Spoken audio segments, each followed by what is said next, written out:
Hello, my fine friends. Welcome back to Destination Discourse. I'm your host, Stuart Butler from Myrtle Beach, and I am joined today with Adam Stoker from Brand Revolt. Hey Stuart, how you doing? Did I get it right? Perfect this time. You Nailed you it. did a great job. I'm really proud of you. I didn't put a "the" in front of it or anything.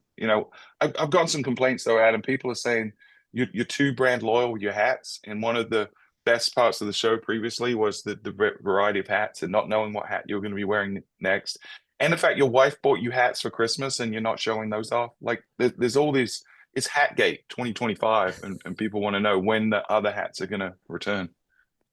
Stuart, it's an excellent question, but I think at this point, I'm so committed to our new brand and direction as an organization that from this point forward, I think all you get is brand revolt hats. Wow. What Yeah. about if some of your needy clients send you our own merch? Would you consider wearing those? Hey, listen, I am open to it. If any of my clients would like to send me merch, or if anybody that's not a client wants me to wear their merch, I'd be happy to look at it. It just Oh. hasn't happened yet. What about sponsorship? Is that an opportunity? Like, could people pay you to wear their brand? That I bet somebody would pay me $2 to wear a hat. I Maybe, think it's likely. maybe. All right, we're being rude, Adam. We got a guest with us. This is a person that I'm a big fan of. We haven't really worked together at all, but I am the benefactor of or the beneficiary, I should say, of his previous work. And so joining us today is Brad Dean, previously with Visit Myrtle Beach, previously with Discover Puerto Rico, and currently in between gigs. Brad Dean, welcome to the show. Hey, great to be with you both. Thanks for having me. We are excited. Are you able to talk about your next adventure yet? Is that an open book? Do people know? I think most people have heard, right? But you're in Yeah, between. You just left Puerto Rico and you're heading where now? I'm heading to St. Louis. And Stuart, I feel liberated for like 10 days of my life. I'm not working for a board or a government. I think I can say anything I want. I We haven't get had that the in like unfiltered 25 Brad years. today. Yeah, I Yeah, know. It may not hey, last for long, but hey, we while we I'm in expect between, some real zingers from you today then, Brad. I'll try not to disappoint. But yeah, I'm excited to be with you and looking forward to joining the team at Explore St. Louis. And of course, heartfelt appreciation for the great team in Puerto Rico and the work they've done for the past 7 years. Well, I got to tell you, we've been big fans and followed you closely at Puerto Rico and some of the innovation that you've done there. It's like I really didn't know a lot about Puerto Rico before you got there and the work you and Leah and the whole team have done. So just some really good like stunt marketing and just stuff that grabs you emotionally. So I think you've done a really good job. Can't wait to see what comes out of St. Louis next. But I love that we got Brad Unfiltered today. This is going to be fun. And that wasn't planned when we scheduled this. So it's going to be even more dynamic. We're going to talk today a little bit about funding for DMOs. It's a hot topic. And I know there are no two DMOs that seem to be funded the same way. We're going to take a journey back in time through how Brad really revolutionized the Myrtle Beach market and then went and did something similar in Puerto Rico. But before we get into that, everyone, it is that moment. It is that time. Adam, we're hoping you got that short version, but it is time for the greatest segment in all of destination marketing, Stu's News. It's Stu's News, Galaxy 2. Stu's It News, never gets old for me. the crew. It does for everyone else. Always something new. All right.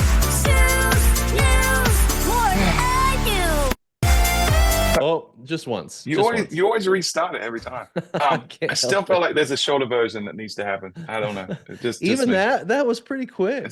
I don't know. Like I'd say 0.02 seconds is probably the optimum length for that thing. So I will today's Stu's try. News is brought to you by this crazy website. I don't know if you've heard about it, Adam. It's called Tourism IQ, mytourismiq.com. It's this site of this crazy guy that wears hats put together to try to move the industry forward. And I think that guy's name was Adam Stoker, if I'm not Smart guy. mistaken. Smart guy. Wears Well, great hats. well, yeah. Hmm. No comment. But this article is interesting. So this is an article that what's her title within Tourism IQ? But Laurie with Tourism IQ wrote this article. Does she have a fancy title? You like Yeah, actually, I'll give a little background on that. She's our editorial director, but okay. Lori for the longest time was the editor of the #1 newsletter in the destination marketing industry called the Travel Vertical. And when that kind of abruptly ended, Lori and I chatted and tried to brainstorm, okay, well, what's next? What makes sense? And for a long time, I was working on Tourism IQ. And as soon as we got it to the point where it's like, okay, the framework's built, the site's ready to go, we need someone to handle our editorial and content moderation. It was very clear that Lori was going to be the right choice. So I called Lori, and she had missed doing the travel vertical, and so it was very simple to convince her to come in, be a part of the organization. And she's been running our editorial for the last several months and has done an incredible job. So we're really fortunate to have Lori Farr with us, and this article is actually a great example why. Now, am I right in thinking that she's originally from the UK? Is that right? Yes, yes, she So, is. so what you're saying is you need British people to help you accomplish anything in life. Is that what you're saying? Like this See, show, Tourism this IQ, all the you things. You just painted need a me Brit. into a corner because I love Hmm. Lori, but I like Hmm. disparaging you, and I Yeah, cannot disparage you with what you just said without right. offending Lori, and so I'm going to stay neutral on this one. Fair enough. This is Destination Discourse. You're meant to be a little feisty, but it's okay. We'll forgive Yeah, you. I'll Let's make talk you about mad. the I just don't article. want to make Lori mad. That's fair. Well, she's doing a great job at Tourism IQ. If you're not haven't checked it out, signed up. There's a lot of great thought leadership there. But this article, I think, it sort of tickled my brain a little bit because I'm thinking a lot about a topic that I saw at DI a couple of weeks ago that Matt Steiker and Kwaku did on code switching. And so like we're really thinking about how to apply that in different novel ways. But this is talking about how Gen Z refuses to use capitals. So they've developed a language, especially in short form conversation on Snapchat and text, where capitalization is not used at all. And there's arguments that it looks softer, it's less aggressive. There's a lot of theory about it. I think it's just, if you think back 20 years ago, we put numbers in place of letters, and or not 20 years ago, 15 years ago. So I think language always evolves and culture always changes, and the next generation always has a new way to rebel, right? And I think this is one of those. And it's been interesting for me because I got two Gen Z kids, and I see their texts, and it worried me as they're now getting a little bit older. Are they going to be able to code switch to adult language as they enter the workforce, as they start getting, applying for internships and things like that? And I'm actually seeing they are. So it's not that they don't know how to use capitals. It's just that they prefer not to. So it's a choice. But They're I thought this was a bilingual. really interesting conversation. Yeah, yeah, for sure. They can speak young and old. But we've done the same. We had language we created, and every generation has language it creates, and language always evolves. But I don't know if there's opportunity here for us as marketers to resonate better with the younger audience through communication in the style that they like. But I thought this was a fascinating article, and it got me thinking. So I wanted to share it with our audience and see what you, Adam, and you, Brad, had to say about this. So we'll start with you, Adam. What was your thoughts on this article? Yeah, so I thought it was really interesting, and I think it's pretty accurate as far as what's happening right now. I think there's a little bit of a caution that I would give brands because if there's one thing I've noticed, especially on Instagram and TikTok, that when a brand tries to insert itself in a conversation that it doesn't belong in, if you read the comments, there is normally a pretty big backlash with the Gen Z audience in that situation. I've seen a lot of "get out of here, brand. We don't want you here, brand," and they literally word it that way. And so I think if you're going to try to participate in the language change that's happening with Gen Z, it has to be authentic to your brand. So, for example, if Merrill Lynch, who is one of the older kind of stuffy investment companies, started using Gen Z language on social media, I think that the audience would very clearly see that it is not authentic use of it. That they're not really in the conversation. They're trying to insert themselves somewhere where they don't technically belong. And so my response would be Merrill Lynch would have to do some brand work and really demonstrate that they're connected to the younger audience and younger generation before they were able to try that code switching that you refer to, Stuart. So I don't think it can just happen at the tactical level. If you want to go this route and really want to be part of the conversation with Gen Z, it needs to happen at a brand level. And so Yeah. that to me is my immediate reaction. Yeah, and it needs to be consistent throughout the experience, right? Because it's not appropriate to do an ad that's using a certain language and then drive them to a landing page that's completely monotone or corporate sounding. So I think delivering on the experience is key there. Brad, do you have thoughts on this article? I come from a place of really appreciating and to a certain extent craving the feedback and perspective from that younger generation. I think one of the reasons we were successful at Discover Puerto Rico is most of our marketing team was under the age of 35. Now, they were under the very seasoned guidance of a really talented chief marketing officer, Leah Chandler, but they saw things and reacted to things that I would never have. So I start from a place of really appreciating that. Although I will admit, I got a chuckle when I read the comment. I think it was from a 20-something in there about capital letters being stern and abrupt. And I thought, Yeah. wow, if she had met my third grade teacher who was convinced that the beginning of Armageddon started when we didn't make the cursive letters, required through all grades. I think her definition of stern and abrupt and mine is different. But I'll go to your point about opportunity. If this is the direction we're going, I want to be part of one of those first agencies that does all of the rebranding. I mean, all the Chick-fil-A signs, all that Visit Myrtle Beach swag. Can you guys cut me in on that deal? Because I'm all in on rebranding and recollateralizing the industry if this is the direction we're going.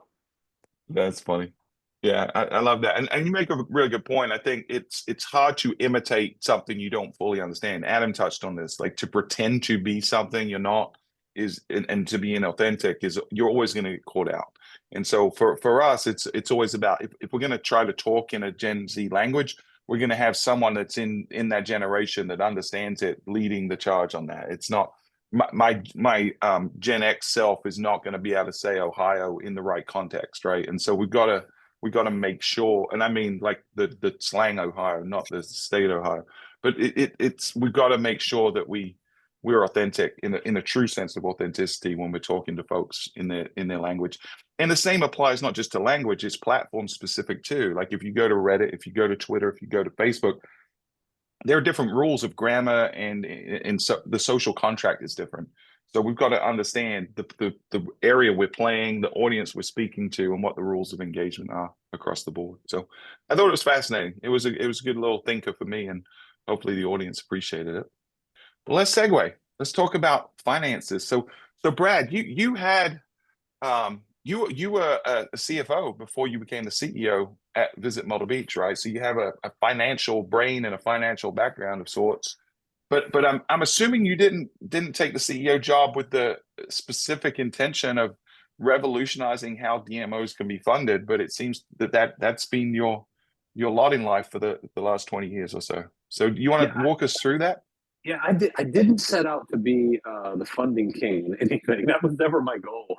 But I'll say this: I have such a great admiration for great marketing talents, including both of you. I've been really fortunate to work with a couple of great CMOs at the organizations I've led. Scott Schultz, of course, in Myrtle Beach, and Leah Chandler in Puerto Rico.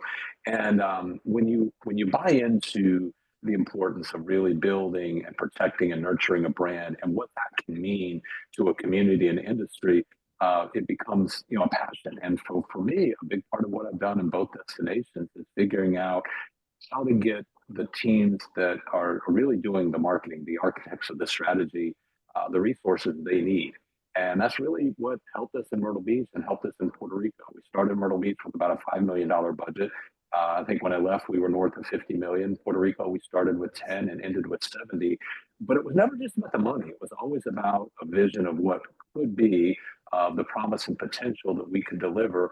And then the resources just became a step in that process. And so it wasn't where I wanted to head, but it was where we needed to go, not just as an organization, but for the people that we were serving. Yeah. So I mean, that's what a good leader does, right? They set a clear vision and a North Star, and then they provide the resources necessary to be able to achieve that vision. And so it was transformative. I wasn't at the chamber, but in the CBB, but I was in Myrtle Beach when the TDF came into existence, and I worked with a lot of hotels at the time. I ran an agency for a lot of hotels worldwide, but heavy density in Myrtle Beach. And I mean, we could feel the difference immediately within that first year. We could feel the demand for Myrtle Beach increase. And if you look at the stats of visitation from when it came into existence to now, I mean, it's just increased every year up until the pandemic. And so it's been transformational, and it's put Myrtle Beach on the map in a way that I still don't think people realize how popular of a destination it is. Like if you look at TripAdvisor data for last year, domestically, Myrtle Beach was the #1 searched and booked beach destination on TripAdvisor for June, July, and August. The only destinations that had more visitation through TripAdvisor than us were New York, Orlando, and Las Vegas. And so we are indebted to that work that you and the team did back then in what 2000, in the early 2000s, that culminated in the TDF in 2009. But talk to us a little bit about that experience. Like how did you go about, like it's not easy to get a 1% tax on it, on retail and accommodations and everything, restaurants in a municipality. So how did you talk us back at the very beginning? Like what were the first foundational blocks that you built to accomplish that? Yeah, well, as you mentioned, it's not easy to get a tax anywhere, especially in a very conservative state where about 80% of the General Assembly had taken a no new tax pledge. So, you know, I mean, the word tax wasn't even in the vocabulary at that time.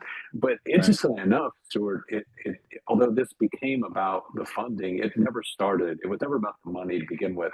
The first thing I did, and the first thing I've tried to do at each of the organizations I've led, is look inward to find out, are we using the funds we have well? Are we aligned with the needs of the stakeholders? And are we prepared to show the impact that they expect and need? And the reason you have to do that is if you can't show that you're using what you have today well, then you're not going to be a likely candidate to receive additional funds. So in all fairness, what I inherited at Myrtle Beach was a very outdated, archaic plan. And I knew it, the industry knew it. I just don't think the organization realized it. And we had some good people on the team, but we just weren't. But you know, it's when you're setting goals and KPIs, it's very easy to get bought into vanity metrics. And if you've got you might be climbing the ladder of success, but if that ladder is propped up against the wrong wall, you're not going to get to where you want to climb. And so the first thing we had to do was really start to take a hard look at what was working and what wasn't. For example, at that time, very, very heavily dependent on a printed visitor guide.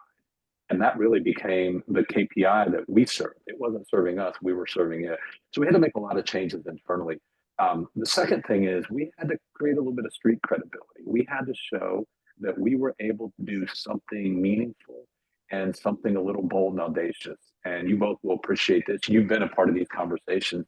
People that should know better but didn't kept saying, we need a Myrtle Beach commercial on the Super Bowl.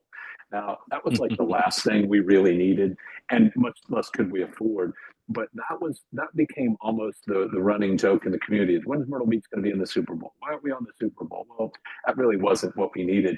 But I decided I was going to take the bet. So I got some of the theater owners and hotels together. I said, if I could get you a Super Bowl ad, would you guys consider funding it and an extended campaign around it? And it wasn't about, for me, being in the Super Bowl. It was about getting them to invest the money in the organization. Now, as you all know, and most of the people watching know this, you don't have to buy a national ad during the Super Bowl. You can go in and buy local ads. They're expensive, but you can go in. Yeah. So I didn't buy a national ad. What we did is we created a clever, kind of a humorous take on a family football scene. And we created it with a local agency, and we went out and bought a spot buy during the Super Bowl in about 10 regional drive markets. Did it have an impact? I don't know, but it got everybody so hyped up because suddenly we were doing something different and something innovative. Mm-hmm. That led to an ongoing investment from about 25 hotels. And then I took their money and went to the state agency and said, hey, state of South Carolina, you're benefiting from the tax dollars more than we are anyway, because most of the tourism taxes stay at the state capital. Will you provide some additional funding? And of course, we had to create the political leverage to do that. And that created what is now, I think, called the Destination Specific Matching Program in South Carolina, mm-hmm. which allows some of the larger destinations like Myrtle Beach, Charleston, and Hilton Head to leverage additional funds. That was very successful over a period of a couple of years. And that's when we decided, hey, maybe we should go for a TID. We tried, we failed. But out of the TID, we learned some lessons, and that came what is today the tourism development fee, which was a very bold innovative and challenging process. And but today it's probably not only one of the largest tourism funding mechanisms. I would argue, Stuart, you have one of the most resilient tourism funding mechanisms in the country, and Yeah. wasn't easy. But the interesting thing about this process, and I think this is maybe the takeaway for those who are out in their communities now wondering, how do I do this? It's a process, and you have to be connected with the community's goals and objectives. In our case, the tourism development fee, people saw it as about a 6 month process, but it was actually a 7 year journey. And it started really by just looking inward at what we can do better, and then aligning with the industry, and then growing from there. Yeah, and embracing the community along the way and getting their buy-in. Can you talk a little bit about why the TID failed and what you learned from that then you applied to the TDF? Yeah, the TID failed. And by the way, I'm a big proponent of TIDs. And if I were doing this today, that's where I would start. And I actually think that's probably a much better mechanism for our industry going forward than the traditional accommodations taxes, which have been diluted and reallocated to the point that many of them are just not really useful in terms of growing travel and tourism. So I think John Lambeth and the team at Civitas are leading that effort. And that's where I would start. We tried it, and we ran into two problems in South Carolina. One was political and one was practical. The political element was that there were politicians in other communities in South Carolina that did not want to give their community the opportunity to raise a tax. They didn't care about Myrtle Beach so much. They just didn't want it in Greenville and Columbia and other places. And so we were trying to create a statewide platform when there was just no statewide interest. And frankly, at that time, nobody was talking about growing travel and tourism except for us in Charleston. So it was the right idea, but the wrong time. The practical reality was that we also didn't have a mechanism to get it implemented for the independent rental industry because of the voting requirements. And as you know, Stuart, that's a huge part of your inventory. And that was big in Myrtle Beach even before Airbnb and VRBO. So it was going to create an unlevel playing field, and the hotels were going to be paying, the rentals were not. And I just realized in a community like that, it was destined for failure. So we tried it. We failed, but when you fall forward. And we took the lessons learned from that, and that's how we ended up with the tourism development fee, which was certainly more controversial than a TID. But I would argue it's much better for you today. Not only is it bigger, it's also funding infrastructure. And I know the critics didn't like it at the time, but it is today the largest municipal property tax cut in the history of the state of South Carolina. So the residents in Myrtle Beach, whether or not they are eager to see more visitors, they know that Stuart Butler and the team at Visit Myrtle Beach are helping keep their taxes low. And there's no better evidence of that than when you get your tax bill and it says tourism credit on there. People know the value of what you're bringing to their house. Yeah, it's well communicated, and that it's one of the things that, to your point, makes it resilient.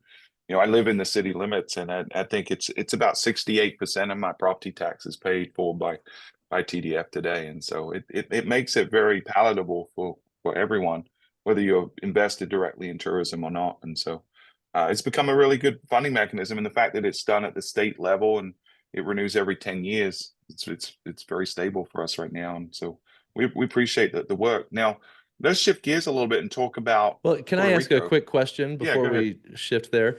So, Yeah. Brad, this might be my ignorance and never actually having been on the DMO side. So I'm a little bit outside looking in here as a vendor.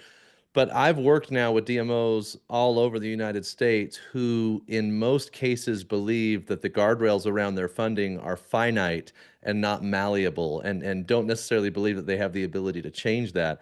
And so I'm curious what led you to even believe that you had the ability to change your funding model and increase the funding that's coming to the destination. And then how did you go about, if the person that's kind of running it doesn't believe they can change the funding mechanism, definitely the stakeholders around them aren't going to believe it either. So how did you go, first of all, changing your kind of mindset about what was possible, and then changing the mindset of those around you to what was possible? Yeah, Adam, we started exactly in that space. In fact, when I began, as Stuart mentioned, I began the finance side, and I was told by my predecessor, this is our funding, this is all it will ever be, and it's only going to grow at the rate of ADR and RevPAR. So that's how we manage. And I just say that's BS. That's nonsense. Don't buy in. Anybody that's telling you that, they're going to lie to you about something else as well. That is just not the way it's supposed to work. We have to recognize ourselves as we are cash in hand economic developers. Every community that's watching this right now has some sort of economic development agency that's marching to city council, county council, or the state legislature saying, invest in this industry, invest in this strategy, and we'll bring you X number of jobs. That's all great if it pays off, but we in the travel and tourism industry, we're cash in hand economic developers. We bring cash into the community, and that cash stays there. It's not just manufacturing that's being shipped out. And so the first thing is recognize if you're not at the table, you're either at the table or on the menu. And so you've got to be at the table. And if the table is not big enough, squeeze your way in or find a better table. And that's the first thing. The second thing is, and this was the key for us in Myrtle Beach, was we had to lay out a pathway as to how to get this done. And I think, Adam, this is where a lot of times we fail in our industry in doing this. We have the plans, we have the big ideas, and we can justify what the benefit will be, the economic benefit, whether it's tax revenues or job creation or what have you. It's got to be something more than hotel occupancy, of course. But I think we do a pretty good job as an industry at that. But too often we're preaching to the choir, right? We're preaching to ourselves. What we had to do was translate our goals into the objectives of the community and the state. And so we started talking about things like, hey, when we're out there promoting our community, it doesn't just bring more visitors. It presents our community's reputation as a better place to live, to invest, to start a business, to go to college. Stuart knows the university in the Myrtle Beach area is a really thriving university and become an important part of that community. So we made that part of our mission. We also recognize, and I encourage all of my peers to do this, find out where the taxes that you're generating go. In the case of Myrtle Beach, a big part of the funding for public education was tourism taxes. Now, whether or not that's a good public policy, when I realized that, I said, well, the school board needs to be vested in my success because I'm driving their budget. So we started to translate what we were doing into other people's benefit. And so we recognized the objectives of outside stakeholders, not just our industry. We started to talk their language. And then we just created a strategy to say, who is going to have to buy into this? So in the case of the tourism development fee, I had to have enabling legislation at the state. We also had a governor who was opposed to it, which meant I had to have a certain number of votes to override the veto. If I didn't get past that, it wouldn't have mattered. But getting it passed at the state would only matter if I could get it done at local city council. So I had to advance prepare for the city council. And I knew that a tax would be controversial. So we had to figure out a way, how do we bring the residents in? That was the property tax credit. So I think the key, Adam, is number one, you have to translate what you're trying to do in non-tourism terms. Why should the citizens, the legislature, other businesses outside of our industry care? And then look at the pathway forward. What has to happen to make this possible? And plan accordingly. Once we identified that plan, then it was just a matter of knocking down the obstacles. It wasn't easy, but it became very clear. And I think all too often, and to your point, I think we buy into this nonsense that we're only ever going to get a grant from the state tourism agency and hotel taxes. If we talk about it the way we've always talked about, and we're doing what we've always done, yeah, we probably are limiting ourselves. But if you can translate what you're doing as cash in hand economic development that lifts a community, it doesn't just create jobs, we launch careers. And by the way, we are the best source of reputation management and image building for our communities, our regions, and our states. That's the big stuff that no other group is tackling. And when you do it that, then the resources becomes less about can we as a community afford this, and more about can we afford not to do this. Yep. Yeah, it's great. I've got to tell you, Adam, the quote that I've heard probably more than any other from Brad, even though I've never heard Brad say it himself until today, but I've heard at least a dozen people quote it, but it's, if you're not at the table, you're on the menu. I hear that all the time in our market, and it's become ingrained in our philosophy. The DMOs out there that think their primary job is to market the community, And that's it, right? They're a marketing agency for the community. I just fundamentally get it wrong. What Brad said there, and what still lives in our DNA, is we've got to engage the full community, the educational institutions, the utility providers, and speak their language and make sure that they understand individually what tourism represents and how we're improving the quality of life of the community, because then they become our defense shield and they become our advocates, and it's a lot easier to get things done. And so I also love the way, Brad, that go ahead. To that point, I would say as a DMO leader, we should never overestimate our brand locally, but never underestimate the value of the disparate voices when they unite. A lot of DMOs, and this I found this in Myrtle Beach, we thought we were important. The first time we did a local awareness study, we found that 3 out of 4 local residents had no clue what we did. Now, Yeah. we were shocked. In fact, we threw out the survey and hired a different survey firm just to prove ourselves wrong. And what we found is we just had not done a good job at telling the local community who we were. So if 3 out of 4 don't really understand you, you're hoping to be lucky when you're asking for more money. The flip side, to your point, is when you can get teachers and doctors and lawyers and real estate professionals talking about what you're doing and how important that is, that becomes invaluable, especially to elected officials, because now it's no longer about you and your budget. Now it's about our community. And the power Yeah. of we is always greater than the power of me. There you go. You're full of so many good quotable things. There's some great Like, I just want one-liners to in create there. a Twitter account with just like one-liners from Brad. It's amazing. So let's shift a little bit, if we can, to Puerto Rico, because you obviously walked into a very, very different environment. You were obviously an outsider walking in, and you were able to transform that organization, really birth that organization and transform it. So can you talk through that experience and how there were similarities, but also where were things a little different than your previous experience? You couldn't be any more of an outsider than I was in Puerto Rico. And I think in some ways that was kind of liberating. Yeah. But at times it was challenging as well. If you know anything about Puerto Rico, a couple of things. One is for years it had been just mired in mediocrity. Beautiful island, wonderful people, horribly inconsistent marketing.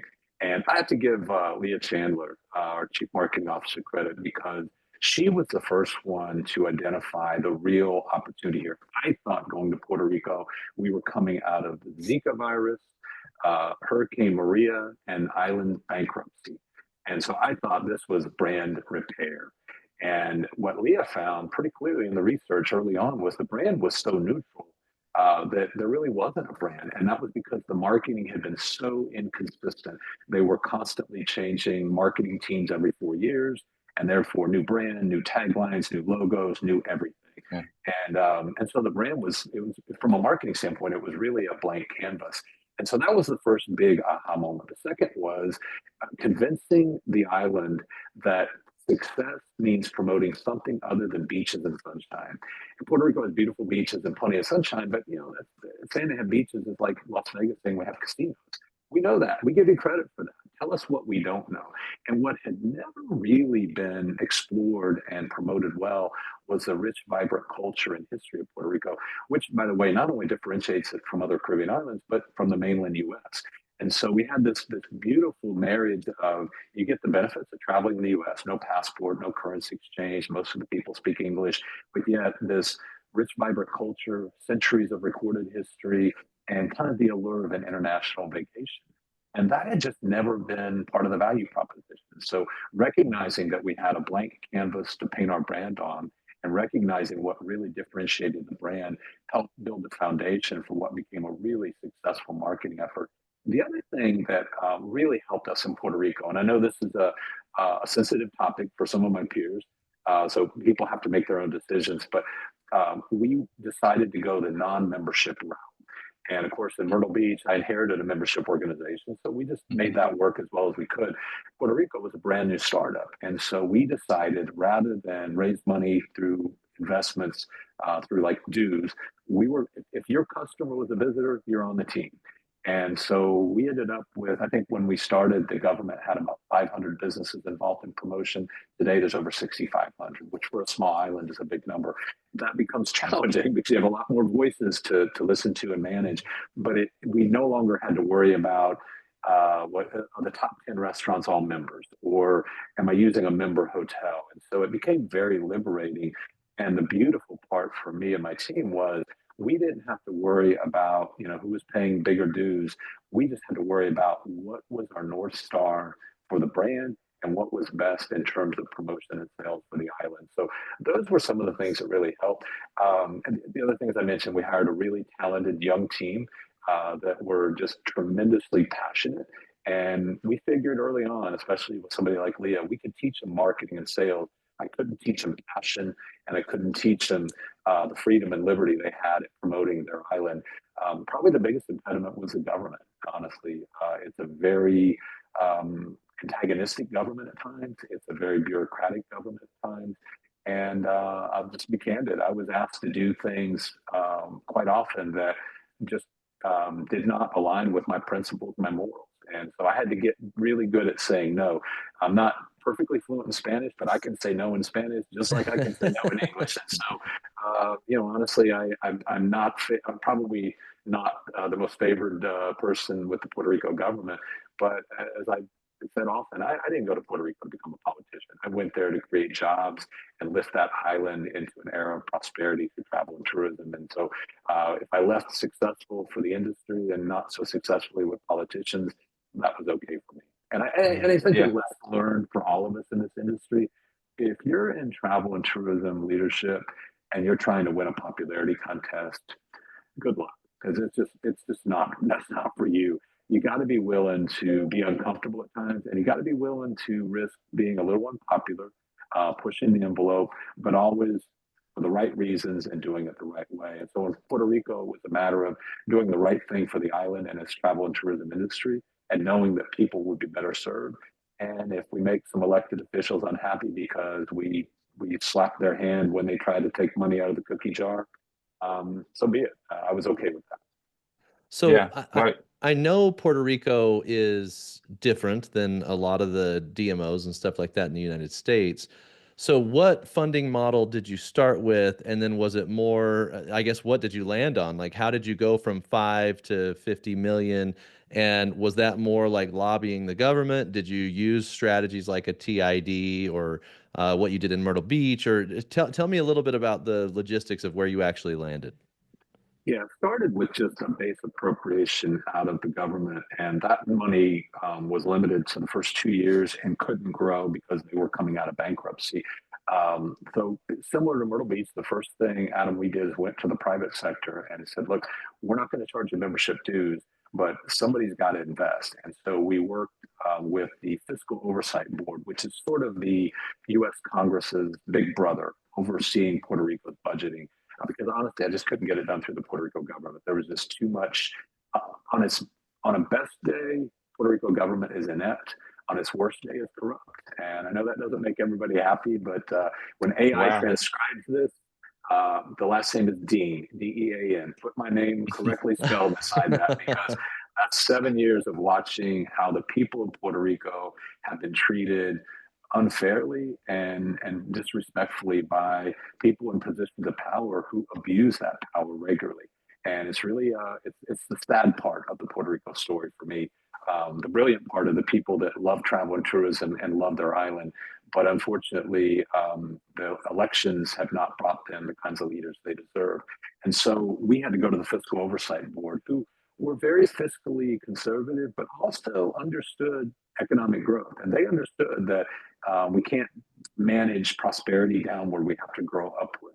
And so we went to them and said, look, if we could get the island's businesses investing in this, will you help us create a matching grant program, which they did. And then out of that, once we showed some success there and we showed the plans, then they started to grow that. And then right about that time was pandemic. And you all know what we went through in the pandemic. Unlike, Visit Myrtle Beach, where I didn't have a sustained source of funding, we did two things. We said, number one, we told our team, we're going to do everything we can not to furlough or lay off. Good news, bad news. The good news is there are no rules. The bad news is there's no budget. So do whatever you can do to keep client conversations going and to keep the brand out there. Just don't spend a lot of cash. And so anything. You can do anything you want. I think we ended up with an Emmy Award-winning campaign that came out of that because the staff got really creative and just looked for ways to keep the brand out there in front. And our thought was always, don't know how long it's going to last, but the longer people are shut indoors, the more they're going to want to get outdoors and travel, and we're going to be ready. So that was the first thing. And so when people were ready to travel, we were already out there. And so we had some plans working, and that made an easy case for the Fiscal Oversight Board that was overseeing the Puerto Rico government budget. So I had a workaround on the government. And then, of course, when the art plans came in, we already had our economic development plan. And again, going back to what we talked about earlier, we were able to show the U.S. Congress, the White House, who had a heavy hand on Puerto Rico's financing, as well as the Puerto Rico government. If we invest at a certain level, not only will it grow travel and tourism and create jobs, look at what it's going to do for the island's image and reputation. So I guess, Adam, to put it succinctly, we looked for the weakness and we became the solution to that problem. Puerto Rico had a terrible reputation in terms of accountability, fiscally anyway. And let's face it, not a lot of people were moving to Puerto Rico after the hurricane and bankruptcy. We said this is a pathway forward to enhance the island's reputation.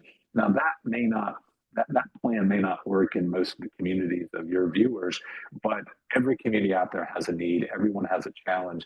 Our thing in Puerto Rico, I think, would work everywhere else, is be part of the solution. Figure out what you're doing that helps connect you to other people's solutions, because by default, that makes them vested in your success.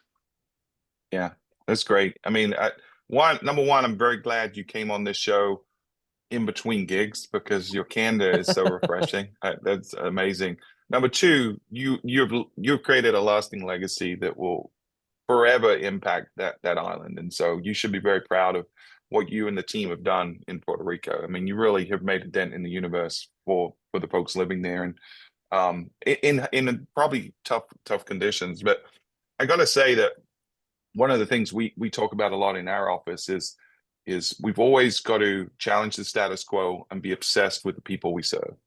And it seems like that's what you're talking about a lot. It's really understanding, whether it's the community or the business, understanding who those folks are, what their challenges are, how can we help them, and then creating that role, creating the table to be at if it doesn't exist. And I think a lot of DMOs can learn from the success you've had with it. But there's also a number of DMOs that are going to sit here saying, you're a risk taker. You've done things that have never been done before, and taking risks in this industry is something that is difficult for a lot of folks, right? We tend to, I think you mentioned it earlier before we started recording, about we sort of lead towards mediocrity because we're not willing to take risks. But how do you overcome the fear and the trepidation of risk taking? And you mentioned earlier, like sometimes the bigger risk is not doing it, but any advice for those DMOs that are sitting there right now, playing it safe on a limited budget or not doing innovative marketing campaigns? What would you say to them to encourage them to take more risks? I think it is, if you're not willing to step out and take informed, educated risk, right? I mean, just going out and doing something bold and innovative for the sake of being bold and innovative is hoping to be lucky. And you both have opined on this, so I'm just articulating what you all have said many times over, is that you need to be willing to take risks that are informed and educated risks. I always ask myself, when that chief marketing officer comes into my office with some crazy idea, I process it this way. Is this important enough to me? Is this a big enough risk that I'm willing to put my job on the line for that? And I think as a leader, you have to ask yourself that question, because there are times when we push the envelope that it could really put you in an uncomfortable spot. Now, that's the extreme, but I always process it that way. I want to know that if we're bought in enough that I'm willing to put everything on the line for this. And if you're not, then I think you really have to question, A, are you leading? And B, are you really wanting to lead forward, or are you wanting to lead maintaining? So I think first it's a leadership question about ourselves. The second thing I would say is that you're not in this alone. You know, going back to the example I gave earlier about the Super Bowl commercial, it could have flopped, and I would have looked like a fool. But I'll tell you what, I made sure that I had the key stakeholders in the community aligned with me. So I think when you're out there, pushing the envelope and taking risks, make sure that you're not making that journey alone, that you're taking some people with you. And you know this from your experience, Stuart, when you're very clear about the objective and where you're trying to get to, and you're very thoughtful and inclusive about the process, you know, your teammates and your supporters will be there. Now, there are some instances in our industry where people have tried to do the right thing and maybe, you know, it didn't work out and they got penalized for it. But generally speaking, if you approach this in a very inclusive, strategic manner, you communicate it well, and you execute well, even when you fall forward. And the risk that I've taken every step of the way has always been, for me, a step in the next direction. So when we failed at getting the tourism improvement district done at the state capitol, you know, I had to answer the tough questions with the media. And the first question was, you failed. What are you going to do now?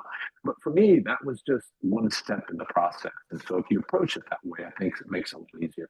You know, one other point I'll leave you with on this, and it kind of going back to the first point that you made, is that I will give all the credit in the world to the team at the Myrtle Beach Area Chamber for the success that we enjoyed there. I was a small part of their success. Puerto Rico, I give all the credit to the sales and marketing teams for what they accomplished. And part of the way that I've been successful is, you know, CEO is a great title. The CEO doesn't mean you have all the answers. In fact, I think sometimes a leader's job is not to have the right answers. It's just to ask the right questions. And so I think of my role more like, if you follow American football, you know, every now and then I'm the quarterback. I get to run the play. But that's the rarity. More often than not, I'm an offensive lineman.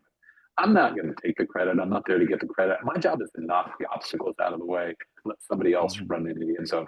Sometimes my job is playing defense. It's just preventing bad things from happening. And then sometimes, you know, you're the coach on the sideline calling the play, but somebody else is running it.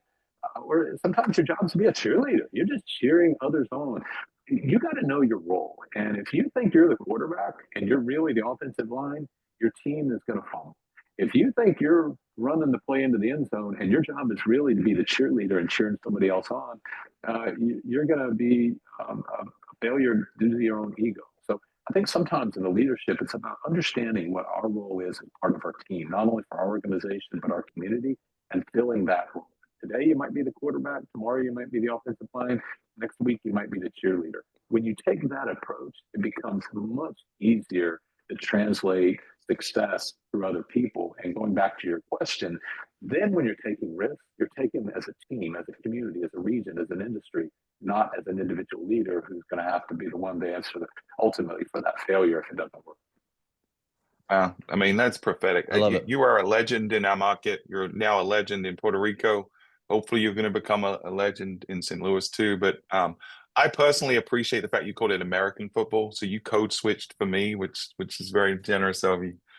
I've learned my lesson, Stuart. It's pandering, Brad. It's pandering. Hey, but as everyone that comes on this show knows, if they pander to me, I go easier with the questions. So, Hey, Brad, any final thought? Or Adam, you have a question? Because we're Yeah, going to have to well, wrap up in a minute or two.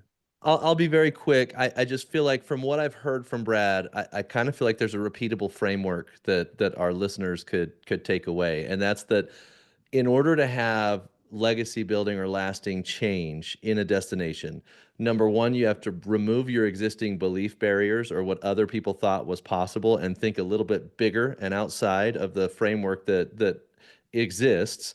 Number two is build a vision for what you're trying to accomplish. Number three, build a coalition. Number four, get some small wins. Number five, then swing big. And then number six is transparency, communication, and leadership throughout the rest of the creation. And I don't know, Brad, that's kind of the notes that I took as I heard you talking about your process to affect this change. And I feel like other organizations following those steps are going to have similar results if they execute it well. You summed it up very, very well, better than I did. And I would say, marry yourself to that shared vision and get as many people around you, not just inside, but outside your organization, vested in your success.